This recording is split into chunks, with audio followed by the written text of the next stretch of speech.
Hey there, ladybugs. Today we're going to read Harold and the Purple Crayon by Crockett Johnson. One evening, after thinking it over for some time, Harold decided to go for a walk in the moonlight. There wasn't any moon, and Harold needed a moon for a walk in the moonlight, and he needed something to walk on. He made a long, straight path so he wouldn't get lost. And he set off on his walk, taking his big purple crayon with him. But he didn't seem to be getting anywhere on the long, straight path. So he left the path for a short cut across a field, and the moon went with him. The short cut led right to where Harold thought a forest ought to be. He didn't want to get lost in the woods, so he made a very small forest with just one tree in it. It turned out to be an apple tree. The apples would be very tasty, Harold thought, when they got red. So he put a frightening dragon under the tree to guard the apples. It was a terrible, frightening dragon. It even frightened Harold. He backed away. His hand holding the purple crayon shook. Suddenly he realized what was happening. But by then Harold was over his head in an ocean. He came up thinking fast, and in no time he was climbing aboard a trim little boat.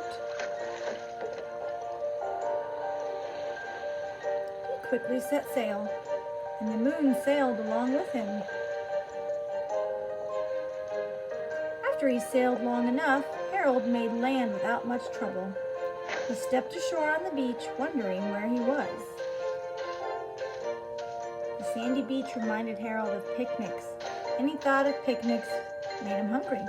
And the thought of picnics made him hungry. So he laid out a nice, simple picnic lunch. There was nothing but pie. But there were all 9 kinds of pie that Harold liked best.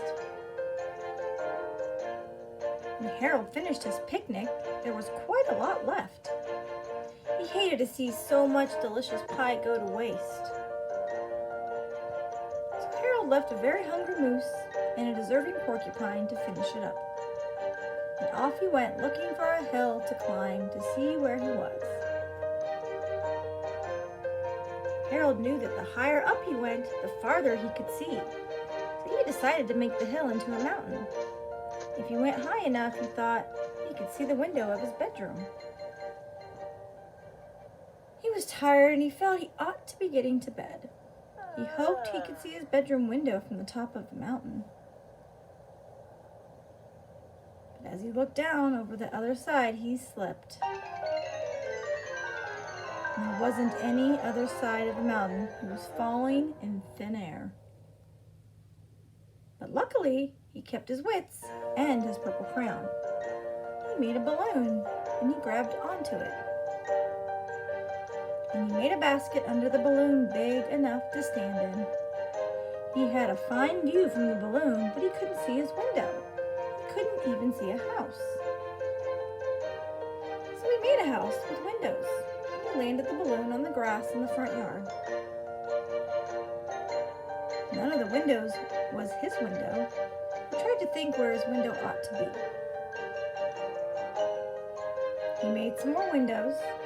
He made a big building full of windows. He made lots of buildings full of windows. He made a whole city full of windows. But none of the windows was his window. He couldn't think where it might be. He decided to ask a policeman. The policeman pointed the way Harold was going anyway, but Harold thanked him. And he walked along with the moon, wishing he was in his room and in bed. Then, suddenly, Harold remembered. He remembered where his bedroom window was. when there was a moon. It was always right around the moon. And then Harold made his bed. He got in it and drew up the covers. Purple crayon dropped on the floor, and Harold dropped off to sleep. The end.